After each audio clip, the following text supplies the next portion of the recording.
Rocky Top, Tennessee. Welcome back, everyone, to the Beef Up Front podcast here on Pick Swap Media. Ryan Coyle alongside Joe Kmetz for the weekly college football show. Depressing to see the number 10 next to the week on this show's preview, but the games matter more each week. I think we were just talking about it on my last show. I think when you look before you get to the group of 5 teams, I think there's 21 teams right now that still have a legitimate shot to make the college football playoff. And, each week that number is going to get cut by another 1 to 2 teams. I think we're going to talk about one of our games of the week, SMU Pitt. I think we could say that's probably an elimination game, at least for at-large sake. Probably both teams are going to have a hard time. Whoever loses that game is going to have a hard time to make it to the ACC title game. But each week until we get to the final week of the year, you're going to have 1 to 2 teams, I think, sometimes 3 or 4. Who knows if there's some upsets this week.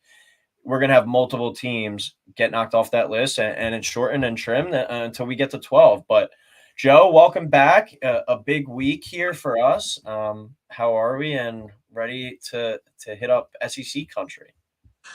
Yeah, Coyle. I'm excited. Going to be making our SEC debuts this weekend, going down to Knoxville for Tennessee, Kentucky. I'm really looking forward to that. It's crazy. I think we bought these tickets like beginning of May. It's now 6 months later. Here we are. It's going to be November 1st. We're going to be down in Knoxville. I'm real excited for that. Another great weekend of college football ahead.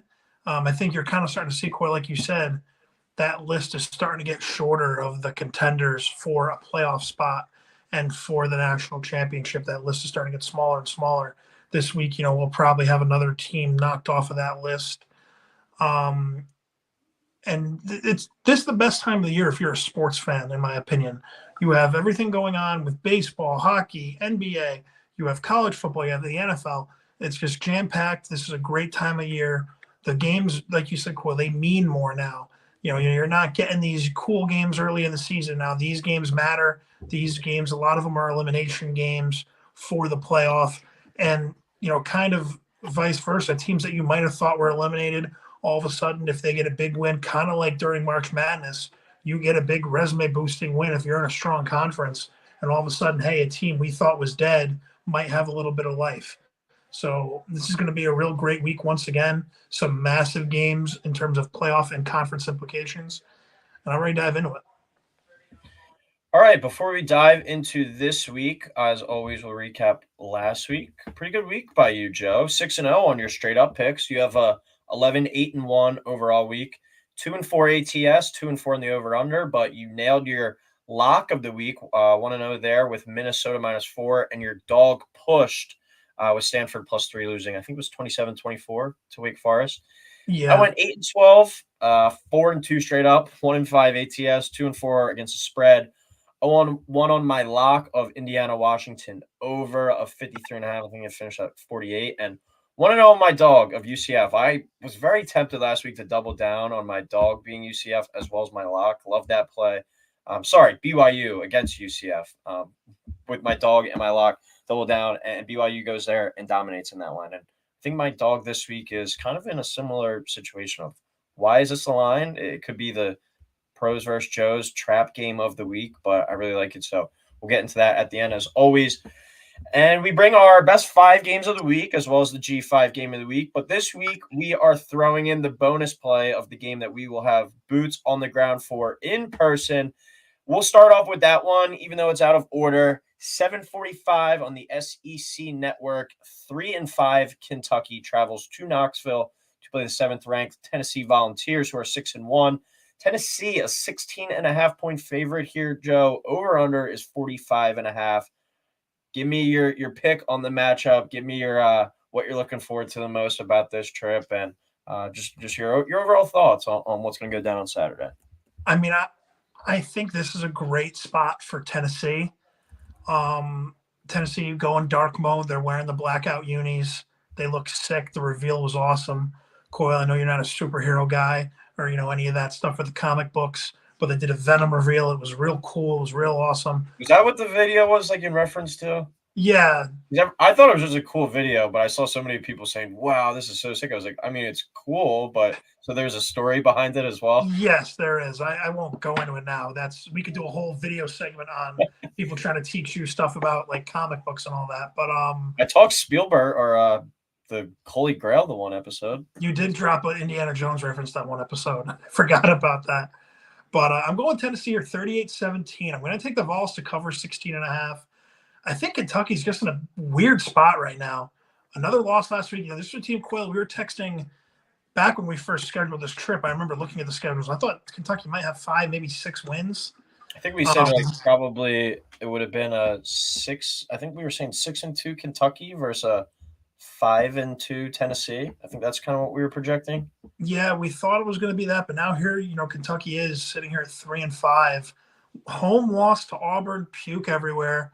Home loss to South Carolina, and that loss looks even worse now. The 31-6 is just ugly.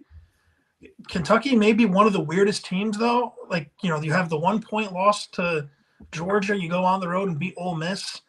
That is something, I guess, you're worried about a little bit if you're Tennessee, but I got to ride with the Vols. I have a massive bet on Tennessee already, thanks to a free bet. Shout out DraftKings. Shout out the king of the court for the NBA. I know this is a college football show. What about Paulo? What? Shout out Paulo. Yeah, Paolo Banchero. Picked him his over PRA. I was kind of taking a shot. It wasn't even a sweat at half. Tell the people what the bonus bet is. $314 for me. That's my unit is only $5. I don't, like to really go crazy. I think when I put it in action today, it was like a 63.7 unit play. So massive bet on Tennessee this weekend for me. I had to go with the Vols. We're going to be down there. But you're I'm sorry, I'm kind of rambling here, but like if you're Kentucky, it's almost like a give up spot. You have to go on the road to Tennessee, who is, I know they haven't looked great some games, but you're still sitting at 6-1, big win. You had the bye week to kind of calm down after the Alabama win. And now you're looking ahead. You have this game in Mississippi State. Games, if you're Tennessee, you should control and win. So that would set up a massive game against Georgia in a couple of weeks. But Tennessee staying at home, I like this game at night. I think they're going to handle Kentucky. I just think there's a weird smell around Kentucky right now. I don't like it. I think if this keeps up, you could see Stoops might be getting fired at the end of the season. Yeah, I don't know if he'll get fired just because of the deal that or extension, whatever they gave him, but I could see him, mutually part ways and go look for another job. But I agree. I think Kentucky, especially on the offensive side, is broken right now. And I agree, Joe. They are kind of approaching give up territory. Like if they drop this game, they have to win out just to be bowl eligible. I could kind of see them, packing it in. Some guys maybe starting to opt out or using their red shirts. It could get kind of ugly here in Lexington. I agree. But I definitely think Kentucky is not scaring anyone in Knoxville. I might might have to dig deep into DraftKings to even find this, but I might look into like Kentucky to get shut out. I really think that's how bad the offense could be against Tennessee. But 2 props that I'm definitely eyeing for Tennessee on Saturday night against Kentucky. Under 1.5 touchdowns for Kentucky at -135 and under 14.5 points at -140. I mean, yeah, I think if both of those have one of those hits, there's a good chance that both of those hit. I really think that's how good the Tennessee defense is. Kentucky, though, still has a solid defense. Deone Walker is a potential game wrecker at DT for the Kentucky Wildcats. And I think the weakest point of this Tennessee team, from everything I've seen and heard, is the offensive line. That's probably the weakest unit. And when Kentucky might have the best overall player on the field with Walker, he could kind of wreck that game and make things pretty difficult. 16.5, too, is a lot of points in a rivalry game. When we get there, I'm definitely going to take Tennessee spread. I have to. It's just one of those things we're going to have to wind up all doing.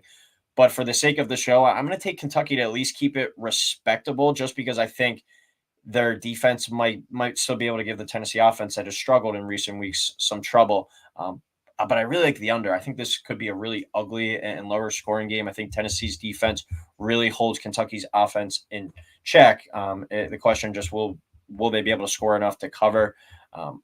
I don't know. I don't have enough faith, I think, in Tennessee right now. I'm going to go Vols to win it, obviously straight up in a low-scoring defensive matchup. But for our show, I'll take Kentucky plus a 16.5 and the under 45.5.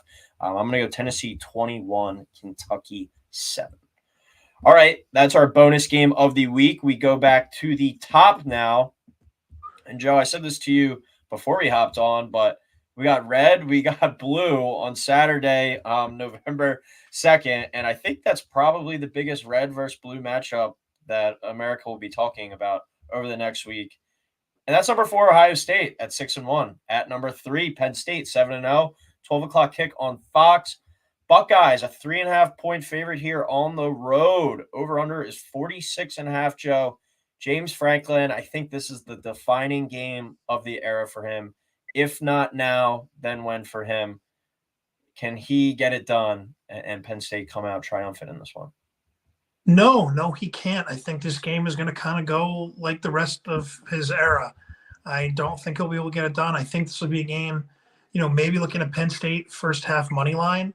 Potentially, they might go into the halftime with a lead.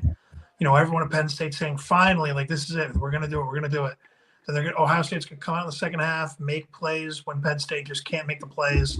It comes down to coaching. I think Ryan Day is a much better coach.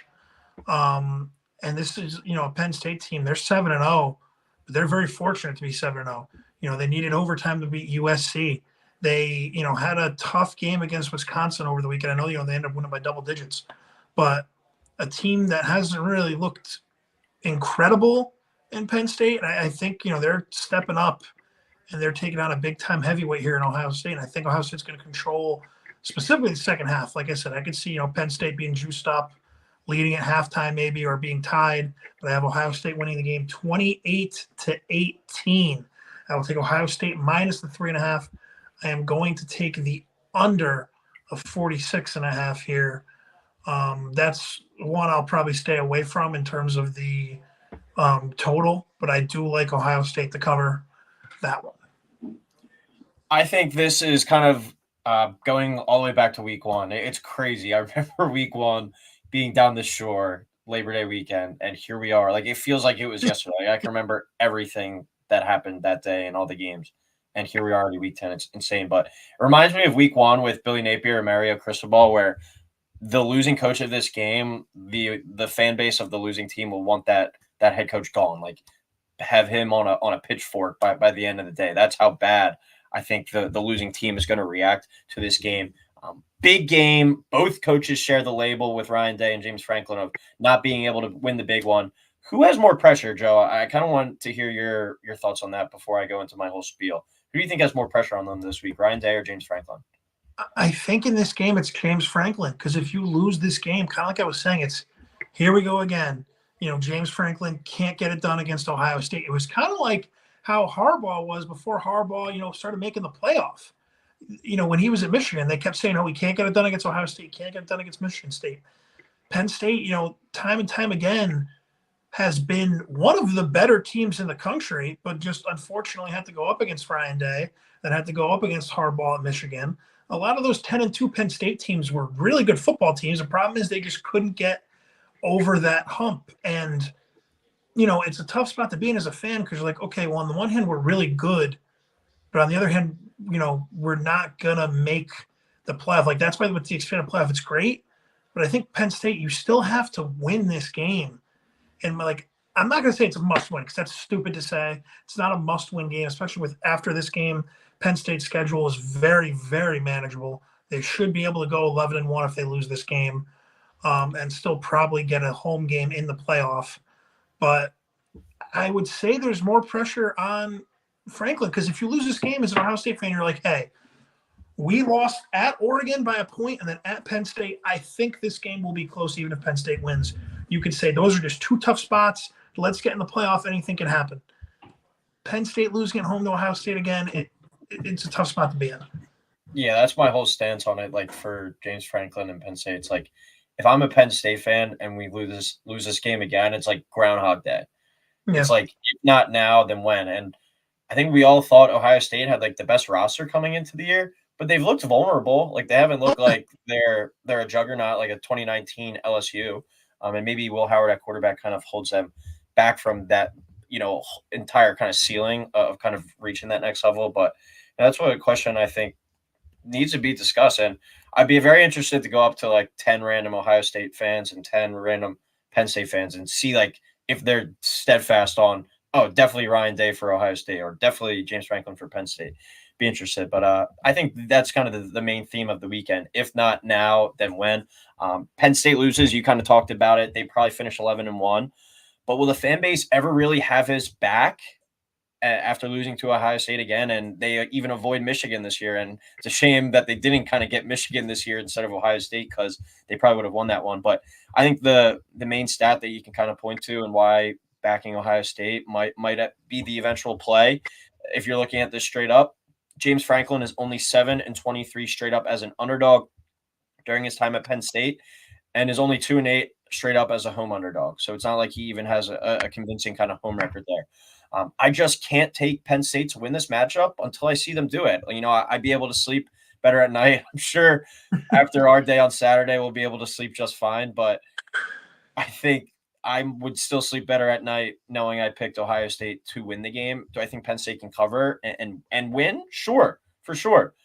But it's one of those scenarios where Groundhog Day all over again. Like I can see the tweets already out, like 2:30 on Saturday afternoon. Why the hell did I trust James Franklin as Penn State goes down 10 late in the fourth quarter or something like that? I'll gladly take the 3.5 at home. I think Penn State's good enough to win, and being at home as well could be a close game. I could definitely see this game kind of finishing on a walk-off field goal, but I think Ohio State might have a few more playmakers, and if Aller misses this game, it will be a major loss, I think, for the offense because he has a better ability to push the ball down the field and make a few more explosive pass plays than Prbula.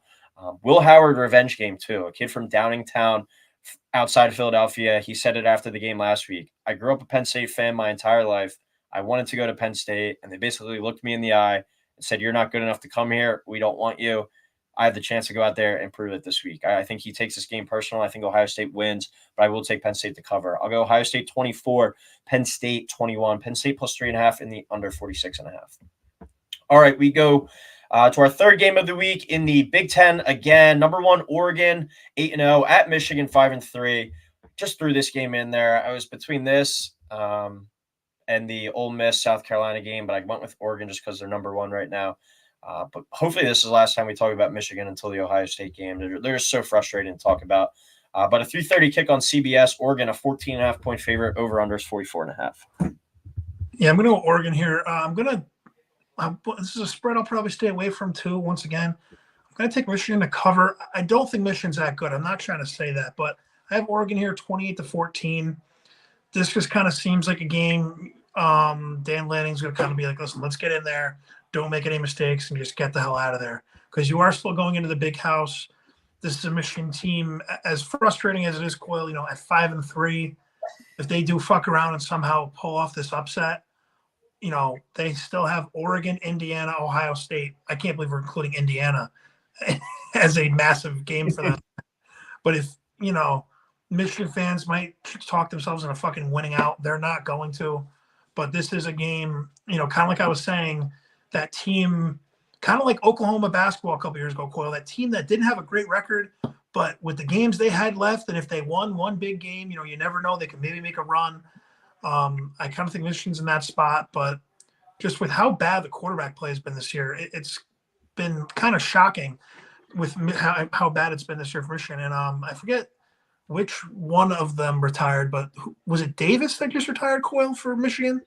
Tuttle just retired. I saw that, but Davis Warren is he started last week, so I assume he's starting again this week. Yeah, so it'll be Davis Warren this week, but I'm gonna go Oregon here. I just better quarterback, better team, just a weird road spot, and it is still like the whole 2 time zone thing. That'll be kind of a weird spot. I don't know. Oregon's played a bunch of big games back to back, but one thing I will say quickly. They fucking made me eat my words last week, Oregon. I said I didn't think Illinois was capable of being blown out. Oregon absolutely blew them out. That was such an impressive win to me. That was one of the more impressive wins that probably not enough people are going to talk about. but that was an impressive win because Illinois is a really good team, and they completely dominated them. Mm-hmm. That was kind of my take, I guess, on approach to this game. Like, I think it's kind of time to start believing in Oregon as the best team in the nation. I know they've had that number one next to their name now for a couple of weeks, but I don't feel like people have really bought into them being the best team in the country. And it's weird because in past years, I could see it being like, just like we would talk about with Pac-12 and basketball, like, is Arizona really that good, or is UCLA really that good? Like, we don't get to see them because they're playing at 10:30 at night. But like Oregon's been getting a lot of like 3:30 in the afternoon, 7:30 games. So I think maybe people are starting to buy in a little bit more now. Maybe if they go to Michigan and thump them, they can do that.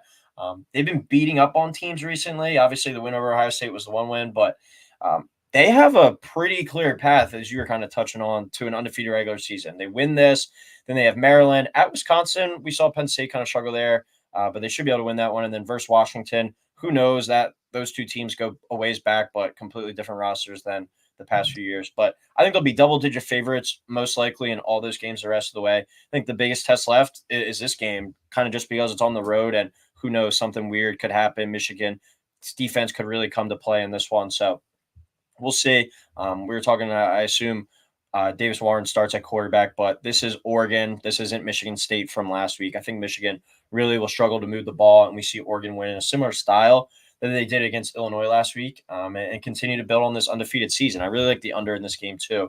I'll go Oregon 31, Michigan 10. So Oregon minus 14.5 and under 44.5. All right, we go to the G5 now. G5 game of the week, Joe, and your team, your town, your UL Monroe Warhawks at 5-2 on the show for the second time this year. Traveling to Huntington, West Virginia to play the 4-3 Marshall Thundering Herd. 3:30 kick on ESPN Plus. Marshall 10.5-point favorite. Over under sitting there at 47.5. Yeah, shout out UL Monroe once again. I mean, the easiest bet probably of my life. Over 1.5 wins. And, they're sitting here right now at 5-2. Just incredible. I mean, they had the lowest win total in the country when I was looking, even lower than Kennesaw State, who was in their first year as an FBS program. So that's, like I said, when they played James Madison, real impressive stuff. And I'm probably going to jinx Marshall like I jinxed James Madison. I'm going to go Marshall here, 38-20. Going to take him to cover to 10.5. I'm going to take the over in this game. Don't really know a lot about these two teams, but I will say that the Sun Belt is an awesome conference because if you look, because they still do divisions. In the East Division, you have Old Dominion, Georgia Southern, Marshall at 3-1 or 2-1 in Marshall's case. And then the Western Division is Louisiana, Lafayette, Arkansas State, South Alabama, UL Monroe, Texas State, all have one loss or less in conference. So it is really still up for grabs. A really good league. We have Louisiana playing right now. I have the college football triple box on the TV going right now. The announcer said, according to ESPN, like how they do the FPI, no team has higher than 21% chance to win the conference right now. So that's just an awesome league with a lot of parity, and you really don't know who's going to win it. But I think Marshall will win this one, and I'm kind of going off the fact they're the home team, and they've played against Virginia Tech and Ohio State. I know, UL Monroe played against Texas, but I don't know. Go Herd. We are Marshall. Yeah, I think Marshall was kind of the team I wanted to give some love this week. AKA means you should bet UL Monroe. Every G5 team we've really kind of given the kiss of death to. But the Thundering Herd, 6-1 against the spread this year. One of the best teams in the country, if you want to kind of take that note down. They are 2-1 in the Sun Belt, as you were talking about. And after this, I think they're most likely going to be favored in three of their last 4. It's very upsetting to say that there's only 4 games left after this, but there's a good chance Marshall is competing for a spot in that Sun Belt title game as well. I'm going to back them in this spot as they're 6-1 against the spread, one of the better teams. And UL Monroe coming off a loss last week. Maybe they're kind of regressing back to that mean of the under 1.5 win total. And they might drop some of these games down the stretch as depth kind of begins to become an issue for them, playing some of the better teams in the conference as well. So I'm going to go Marshall 31, UL Monroe 17, Marshall minus 10.5, and I'll go with the over of 47.5 there. All right, SEC country now. Only our second SEC game of the week. Big Ten kind of dominating the conversation so far. SEC feels like it's been layup lines on this show. It's just like, all right, now back down south to another SEC game. But we got number 10, Texas A&M at 7-1 at South Carolina, 4-3 for the 7:30 kickoff on ABC. A&M -2.5. Over under is 44.5. And Joe, would you be surprised if I told you right now that Texas A&M is the favorite at DraftKings to go to the SEC title game at -160? Yeah, no, that definitely surprises me, but it makes sense, based off, obviously they're currently, if the playoffs started today, they're in first place in the SEC. They would technically be the auto bid if you're kind of doing it like, the bracketology way, how they do in college basketball. But I'm going with A&M again against South Carolina, 28-20. I'm going to take a -2.5.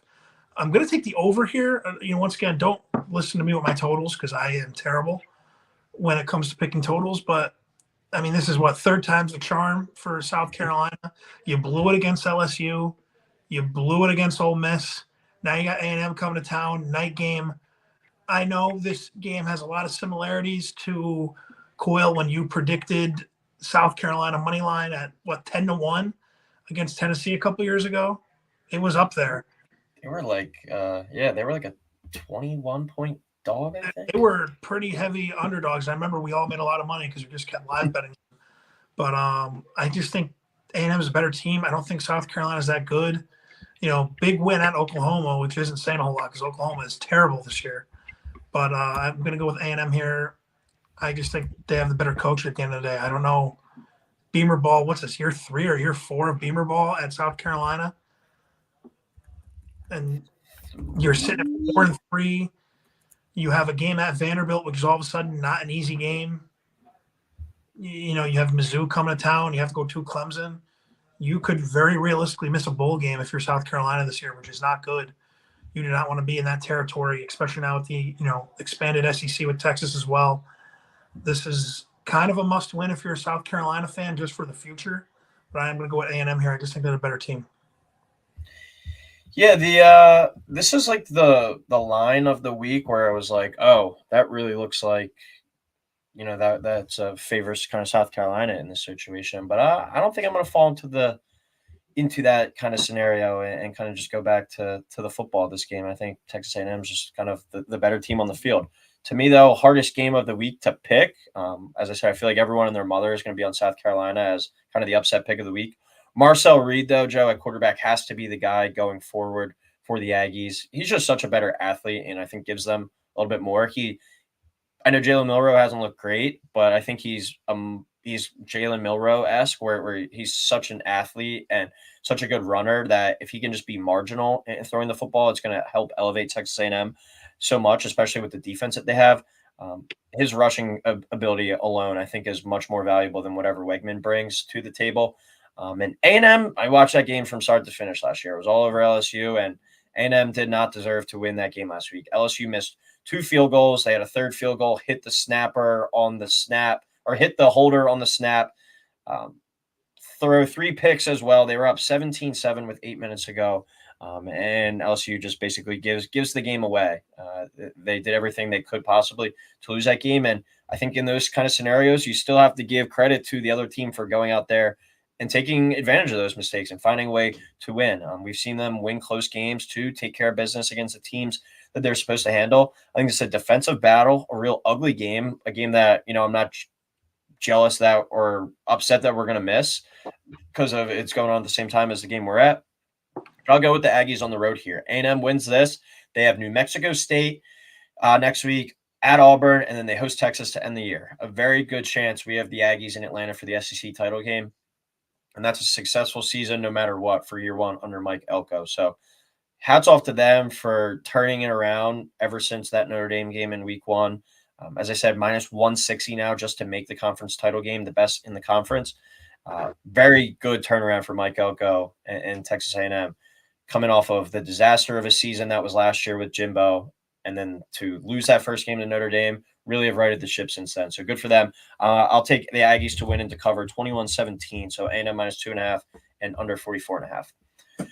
Or we go to the the ACC now for a 7:30 kick on ESPN. Louisville, 5-3 at number 11. Clemson 6-1. Joe, is this the first time we've had Clemson on since the Georgia game? I think just goes to show you the opponents that they've played. But Clemson minus 11.5 over under 61.5. Yeah, I'm looking at who Clemson's played really quick. Since Georgia, it has been a whole lot of nobodies, and really their schedule, the ACC did a lot of favors for Clemson and Miami this year. Because after this Louisville game, never mind. We're not going to do that right now. I'm going to go Clemson. Think they're the better team. 38-24. Louisville, 3 losses, all close to good teams. Don't get me wrong.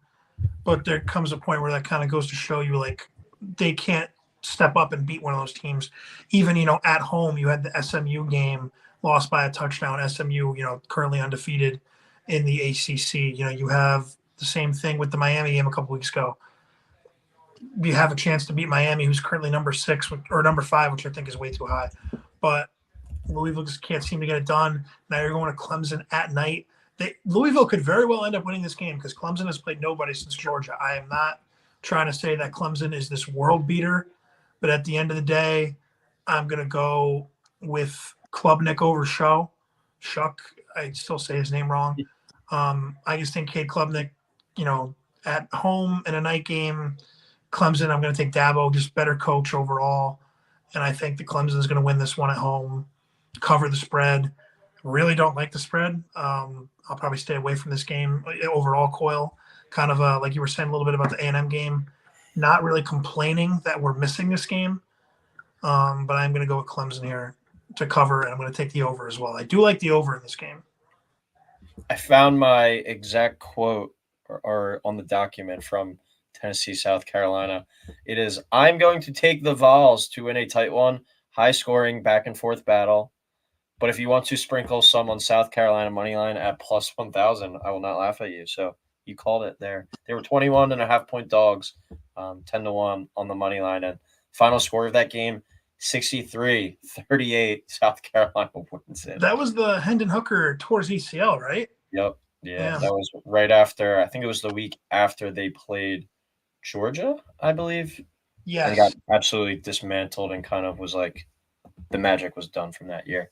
But yeah, I definitely am like, I wish this game was like at 3:30 or maybe even noon. Like I'd much rather watch this than Texas A&M, South Carolina. Because I do think this could be one of the more fun games of the day. I think we see a shootout in this one. This is the first real test for Clemson since Georgia. I crunched the numbers, did the math earlier. Since the Georgia game, Clemson is outscoring their opponents 291-127. Good for them. They've been dominating. But their opponents that they have beaten over that 6-0 stretch, their combined records are only 18-29. They have played absolutely nobody. And Louisville isn't great by any stretch, but this is by far the best team that they have faced since Labor Day against Georgia. I think both of these teams can go up and down and score on each other, though. Clemson allowed NC State to score 35, and then they allowed Virginia to score 31. So they're not bringing in exactly an elite defense to the table. And I like the Cardinals' offense more than NC State, more than Virginia. I think they can go out there and keep this game within single digits, just kind of like the Miami game where they're right there, kind of knocking on the door the whole time, but never really fully break through. I definitely think Louisville can keep this underneath 10 points and keep this in single digits. I don't think it's going to be to the extent of 52-45. So I'm going to go 35-28 Clemson to win it, and Louisville plus 11.5 over 61.5. But I really like Louisville to cover there, but Clemson to win it on the field. But the over, I think if you're going to touch that game, I think that should be the play in that one. All right, final game of the night, and pretty wild. I mean, we're not really going to need much more TV, I think, after the Tennessee game at 7:45 ending in whatever that is, 10:30, 11 o'clock. But this is the last game of the night, 8 o'clock on a Saturday. Pretty wild. There's like only 3 or 4, no 10 o'clock games. It's a little weird, but number 18, Pitt at 7-0, at number 20, SMU, who's 7-1, 8 o'clock kick on the ACC network too. We can't get a better one for an undefeated team versus a one-loss team, 2 undefeated teams in conference. SMU minus 7.5 over under 59.5, Joe. Yeah, this is, the TV network. At least throw them on ESPN.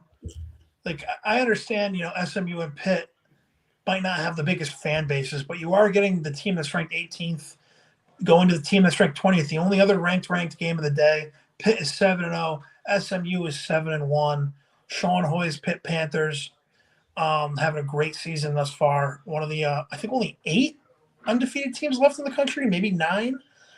But Along with Indiana, Army, of course. Yeah, just as everyone predicted. But I'm going to go SMU here. BYU.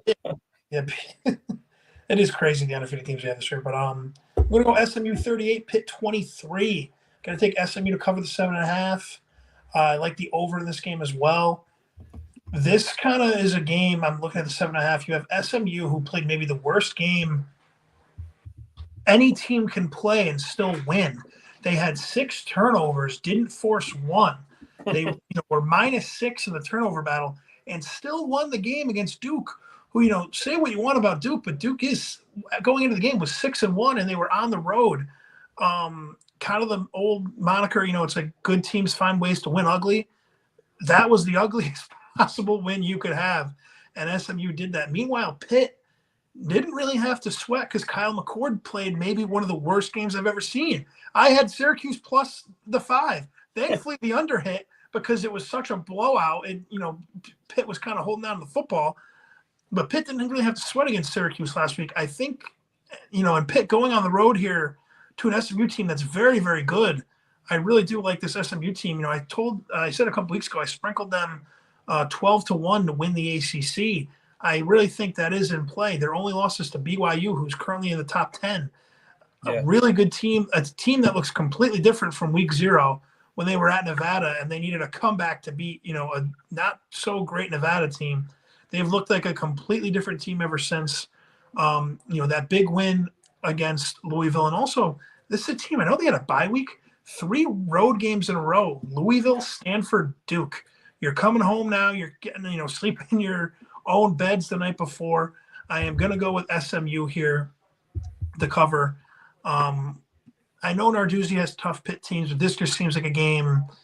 SMU probably the biggest game in their program since the death penalty, which is crazy to say, but this is a massive game for SMU. I think the fans are going to kind of be the reason why they get it done, and they win this game. And I think SMU is going to go 11-1 and be undefeated in the ACC after this game. Yeah, I'll get in my spiel, but I agree kind of a lot of your points. And when you're looking at these teams, as I said earlier, criminal that this is the last game of the night and they stuck it on the ACC network. But, it is what it is. But both these teams sitting here undefeated in ACC play this late into the season, along with Miami, Clemson, as we enter week 10, is kind of the epitome of what college football has been this year and why it's been a pretty awesome year. If SMU wins this game, though, Joe, I think we can – I'm not going to say Sharpie it, but I think we could pencil them in for 11-1. They have Boston College, Virginia, and Cal left. I think they should definitely go 3-0 in those games, probably be, I think, -9.5 in all those games or more. SMU could very well be heading, to the ACC title game. And, a top 4 seed on the line potentially in their first year in the ACC. That would be an awesome story, and I think definitely one of the stories of the year. It would be so cool if you got, like, SMU in the ACC, hell, Colorado at this point in the Big 12, Indiana in the Big 10, and then SEC, A&M. Like, those is the top 4 seeds. Imagine having that parlay together. Jesus Christ. Pitt, though, much tougher schedule. Virginia, who's been stingy, sitting there at 4-4. But then they host Clemson, and then they finish at Louisville and at Boston College. Definitely a tougher schedule for Pitt than SMU going forward. So I think you can make an argument that this game means a lot more to Pitt and their ACC chances. I probably would eliminate Pitt from any playoff talk if they find a way to lose this game because they're most likely, I think they'll probably be at least a field goal dog against Louisville. Who knows? Maybe they're that game's like a pick 'em. But I don't think they'll be heavy favorites at any regard. They're going to be an underdog versus Clemson. So Pitt kind of has an uphill climb from there. So I think there's major emphasis on this game. And I think we get a very desperate Pitt team in this one. They need to win this one bad. And I think they put up a good fight to keep this game within a touchdown. But at the end of the day, I do think SMU is going to find a way to win this one. But I'll take Pitt to keep it within the number. SMU 31, Pitt 27. So Pitt plus 7.5 and the under 59.5 there. All right, final two picks of the week, the dog of the day and the lock of the week. I'll start us off with the dog of the day. Hit mine last week with BYU as a 1.5 point dog against UCF. This week, I'm going to go to, it was kind of the head scratching play of the week for me this week. And it was the line that jumped off the board when I saw it first. Illinois +3 against Minnesota. I mean, am I missing something? Did something major happen that I'm not aware of? I know Illinois has 2 losses. It wasn't exactly an encouraging performance last week against Oregon. You might be getting some of the kind of overreaction money on this one. But Illinois' 2 losses are Penn State and Oregon. I think this is a bit of an overreaction. Illinois is at home in this one. And I still think at the end of the day, it's an 8 to 9 win team. And you're playing Minnesota. It's not even like you have Ohio State. You don't have Oregon. You don't have Penn State. Hell, even if it was like just say Michigan, I'd have more kind of respect for this potential line. But Illinois at +3, they don't even need to win the game, but I do think that they win this one outright. Sure, hell yeah, I'm going to take that. So Illinois +3 in this spot as my dog of the day. That's what I'm rolling with this week. My dog of the day, I saw you had Illinois, so I stayed away from that game. I didn't really like a whole lot of the dogs, but I'm going to go with TCU +3 at Baylor. I'm not going to trust Baylor. Like they haven't been that good. They're only 4-4. No, they're on a little 2-game win streak here, beating Texas Tech and Oklahoma State. That's not saying a whole lot. Talk about a team that A, gave up, but B, is just in the toilet. Oklahoma State this year, my goodness. Talk about a team I have never been more wrong about. I had them winning the Big 12. I had said that earlier, dude. I had, oh my gosh. 5. It's just terrible. But they're dead last in the Big 12 right now. It's insane. They have. Well, it's funny. I was talking. Colorado's last 4 games at Texas Tech, they host Utah, at Kansas, and they host Oklahoma State. You could probably be like, oh well, they're going to beat Utah, Kansas, and Oklahoma State. Texas Tech, the toughest game of the year. Like, imagine saying that back in August. Yeah, Colorado's probably going to be, or I'm not going to say probably, but there's a good chance they go 10-2. Yeah, it's insane. Like, just Oklahoma State is in complete free fall. Alan Bowman, what a terrible way to go out for his career, being 36 years old, still playing college football. Like, oh my goodness, and you're putting up this performance. Ollie Gordon's been terrible. Their O-line, which all 50 years, I can't believe it's turned into a rant about Oklahoma State. This is your TCU +3 talk, but I'm going to go with the Horned Frogs +3 because I just don't trust Baylor. Not that I trust TCU a whole lot either, but I don't know. It's tough for me to pick Baylor at all. But yeah, and Coyle, while I'm on a roll, I'm going to go into my lock of the week. I'm going to go with Nebraska -6.5. They're hosting UCLA. UCLA, another team, stinks. I saw this one; it kind of jumped out at me. Nebraska coming off a really tough loss to Ohio State, a game that they had a very good chance to win. I feel like you're going to get a pissed off Nebraska team coming home. UCLA going, on the road. Nebraska isn't exactly the easiest place in the world to play. And it's not a ranked team, so Matt Rule doesn't have to worry. And I think he's going to smash UCLA. This will be a big win for Big Red. And I'm going to go with Nebraska -6.5. Sean just said a dude on FIU has 295 receiving yards, and I'm pretty sure the New Mexico State quarterback has 10 passing yards at the same time, which is that's incredible. awesome. But I also love Nebraska at -6.5 this week, and I think if you're not fully convinced on them to cover that number, definitely use that as like a money line leg if you're doing like a 3-leg parlay looking to get it to +100 or something like that, because Nebraska wins this week, bowl eligibility.